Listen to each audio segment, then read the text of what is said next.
I'm Elise Orlowski, a senior video director here at Cramer. And I'm Tripp Underwood, a creative director at Cramer. And at Cramer, we work with so many incredibly fascinating people from all over multiple industries. We have so many great conversations, many that are just too good to keep to ourselves. So now we're sharing them with the world. Right here from Cramer Studios.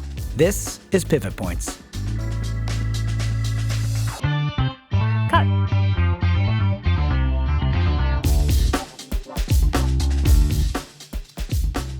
Welcome to another episode of Pivot Points. I'm your host, Tripp Underwood, and today I'm joined by my co-host, my boss, and my personal mentor, Angel Micarelli, who's Cramer's Senior Vice President of Strategy and Content.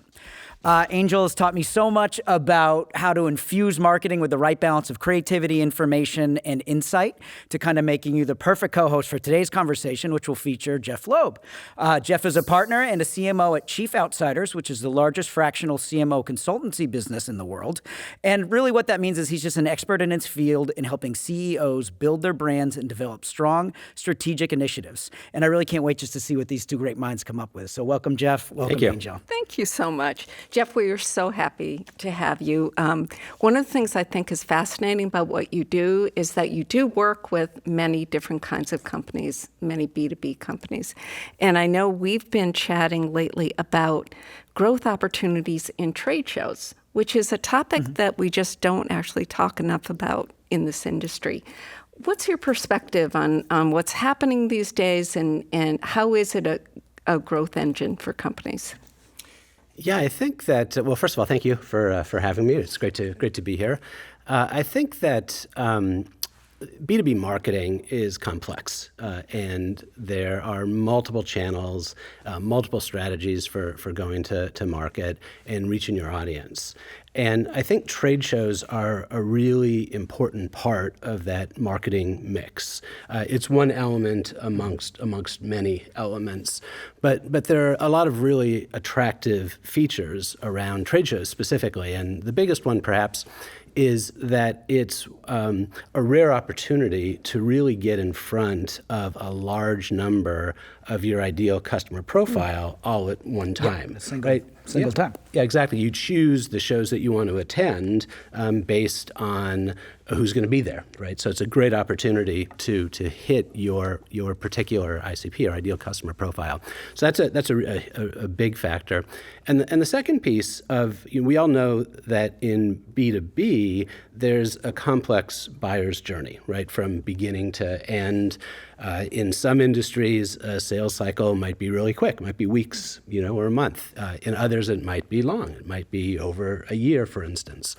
So at trade shows, you find yourself having access to people at every stage of the funnel, every stage of the buyer's journey, all the way from awareness, people just learning about what options are out there, people that are interested in diving deep into finding out about solutions, people that are at decision stage, et cetera. So for those two reasons, I think that trade shows are a really important part of the B2B marketing mix.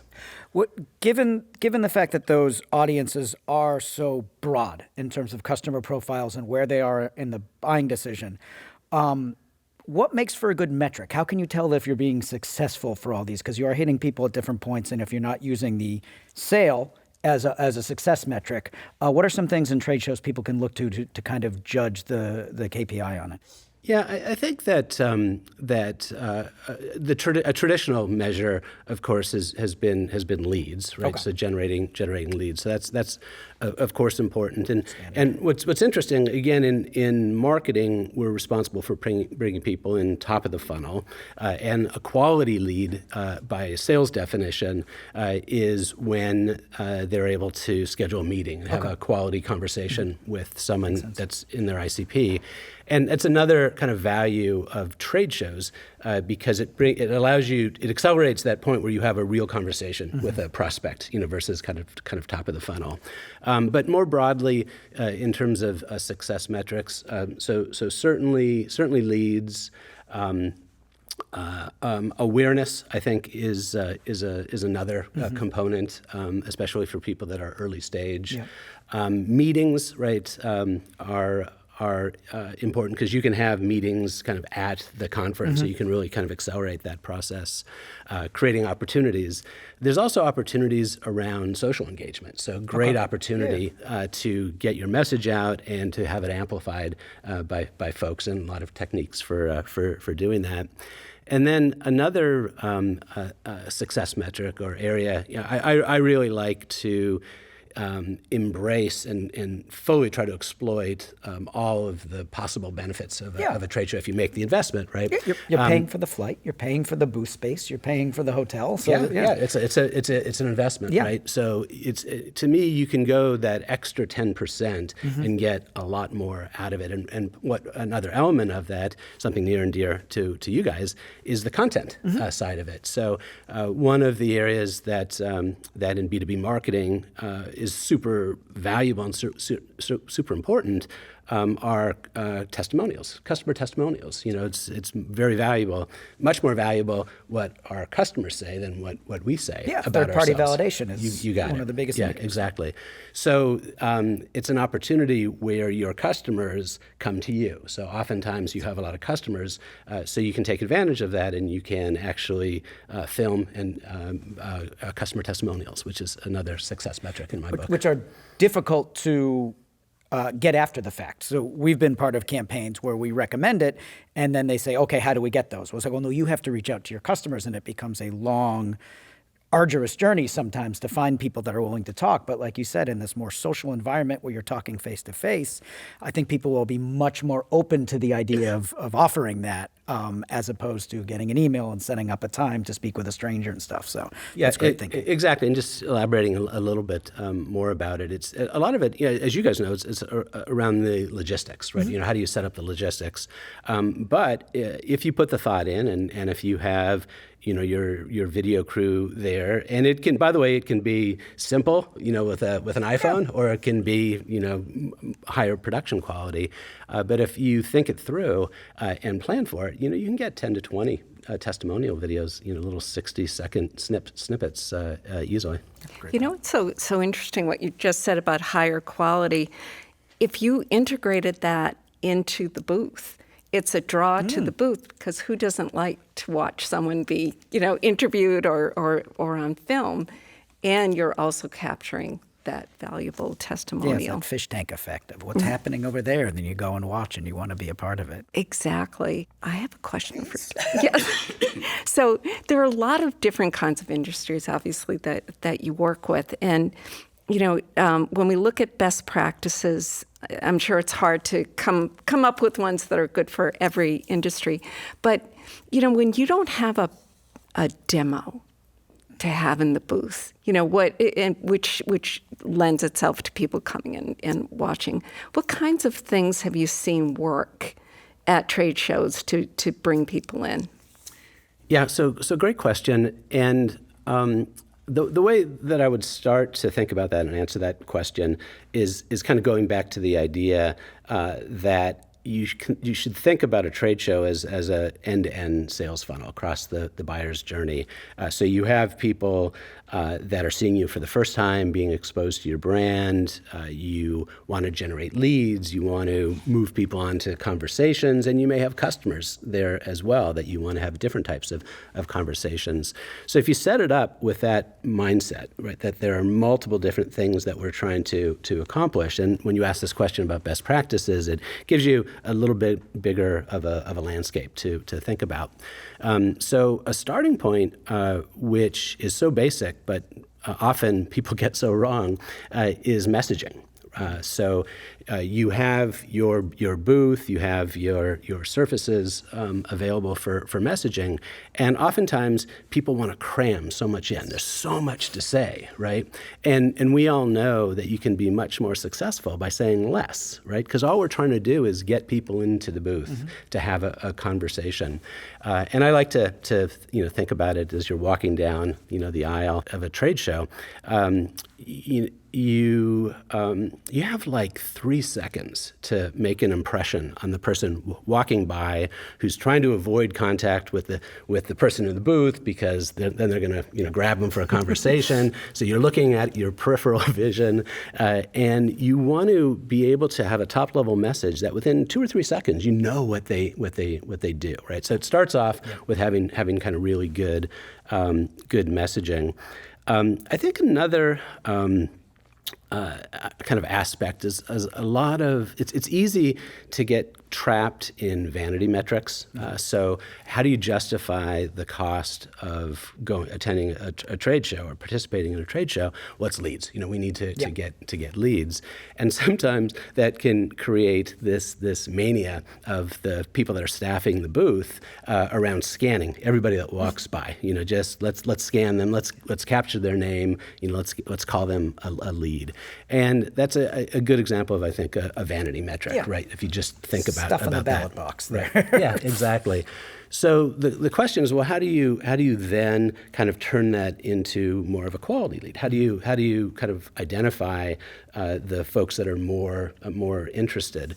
And I like to think about setting up an experience which is really a little mini nurture campaign, where we draw people into the booth that maybe they're interested, maybe they're not. But how do we separate out those that are more interested and take them to the next step? So I like to set up some kind of two-stage experience, and it depends a little bit about how big of a booth you have, right? So if you have a little 10 by 5 booth or something relatively small, it's a little bit more difficult. But if you have a larger booth, it's an important show. You've made the investment, and what I like to do is to have a presenter that maybe every 15 minutes is doing a little 5 to 7 minute presentation, because that really draws people in, right? Similar to what we were talking about before about the videoing, and draws a crowd. The optics of having people paying attention to your booth is so important. Exactly. Exactly, and it shows, and you get the herd mentality, right? So if you get a few people, then people wonder what's happening, and you get more people, right? So that's a great way to get people in, and you can kind of think of it top of the funnel. So it's almost like an MQI, a hand raiser, a marketing qualified inquiry, and you can do your presentation, and at the end of the presentation, you can say, if you want to learn more, if you're interested, we'll give you a one-to-one demo, and you can send people off to a salesperson to do a demo. And I think of that as an MQL, marketing qualified lead. You've nurtured them and you've moved them to the next area. So those are some thoughts. Not only have you separated your two audiences, potential leads versus just looky-loos, but the looky-loos have still brought value because they've helped attract more people to your booth. So it's nothing there is wasted. It's just a matter of being more efficient with the people. I love that. Yeah, and remember also that it is the funnel, right? So some sales cycles are 6 months, a year, 2 years. So those people that are looky-loos this year are going to be the buyers next year. So having them as an MQI, having them in your database, being able to nurture them is awesome, but it's not what sales wants. Sales will consider it a failure if that's all you have. But if you have those plus these nurtured MQLs, people that are having better conversations, then the sales team is happy. Speaking of justifying the cost, I always think it's interesting when I go to these kind of things is the ability for you to kind of do a quick snapshot or a competitive landscape of what other people are doing. Very rarely do you ever get the opportunity to be completely surrounded, literally, physically, by your competitor brands. And here it is where you can stroll down an aisle and look at all the signage. And have your iPhone. So I always recommend when people do this is take some pictures. What do you like? What didn't you like? Use the opportunity. You don't necessarily need to overthink it, but make sure you're taking note of what your competitors are doing and looking for ways to stand out. Along those lines, and just to pick up on that, it is very important, right? So from a messaging perspective, positioning is always about describing yourself vis-a-vis your competitor set. So it's really important to understand what your competitors are talking about. And of course, you can see that on their website. But seeing that the messaging that they use at trade shows is super valuable. Seeing how it comes to life like that. How have you seen trade shows evolve? I feel like the terminology is almost outdated. I think we have kind of in my mind at least, when we say trade show, I think of something that probably a few years outdated in terms of the big room and its huge ceilings and a lot of people yelling around. Has the industry evolved a lot, or is it still very similar to that? We just have gotten more effective in use of our technology at the booths. Yeah, I think maybe a little bit of both. I think, and of course, this was all impacted by COVID because trade shows were shut down. So I think there was, but I think the notion of having a big event where people assemble, there's something just kind of basically human about wanting to interact like that. So I don't think that trade shows are dead. I think that there was a trend that started before COVID around doing more virtual and hybrid events. Just because as great as a in-person event is, you're limiting the audience because some people can't get there for whatever reason. So if you're able to add a virtual or a hybrid component, so I think that has been a trend for 5+ years. And there's a bunch of drivers for it, but also in today's SaaS world, the nature and price points of solutions are changing a bit, where it used to be, if you're buying an SAP solution and you're paying, $500,000, $3 million for it, it wasn't a big deal to send 2 or 3 or 4 people to a trade show, to help around that relationship. But if you're buying a SaaS solution, which is costing you $1,000 a month or something, it's not quite so strategic. So it's harder to get authorization to spend the budget. So I think for a variety of reasons that there's that hybrid component. Another element, I think that everyone's just upping their game in general, right? Yeah. So the companies are savvier about what they need to do at trade shows. So some of the best practices we've been talking about. So in some ways, there's more competition, and people are realizing that. That you really want to do a 360-degree experience. So you want to perhaps have an evening reception as well, or maybe a dinner. So there's more competition. It's hard sometimes to actually get people to come to your events because there's so many events going on. So I think people are definitely upping their game. In terms of upping your game, what do you think about sponsorships? And how should companies think about sponsorships? Yeah, so it's a great question. So if you're exhibiting at a major trade show, it could cost you probably $10,000 is like the entry point, and for a decent sized booth, you might be spending $50,000 or more just. That's the price of admission, plus booth costs and those kinds of things. So it can be expensive, right? And then you can take it to a whole other level, right, by having more premium sponsorships, being the emerald, the platinum, the gold sponsor. Those packages can be $250,000 or so. So when, to your question, when does it make sense to do that? I think. First of all, it has to be dead on with your ICP, right? So you want it to be your audience. If these are your people, right? And you want to make a big splash, that's kind of one criteria. Another is if there's a particular reason for you wanting to kind of raise your awareness at that point in time. So maybe there's a major new product launch. Maybe you launched a new division or something. So you're trying to shout out to the world, something's different, pay attention. Or if you are a challenger new to an industry, trying to disrupt an industry, and you want to make noise, you want to make a big splash. Hey, there's a new game in town, or reverse of that, if you're an incumbent and you're facing a challenger and you just want to, just establish your dominance, and say, hey, we're still the leader, right? That could be another reason. Fascinating. Very, very helpful. Thank you so much for coming, Jeff. My pleasure. And that's another episode of Pivot Points. Thanks so much for joining us. We'll see you soon.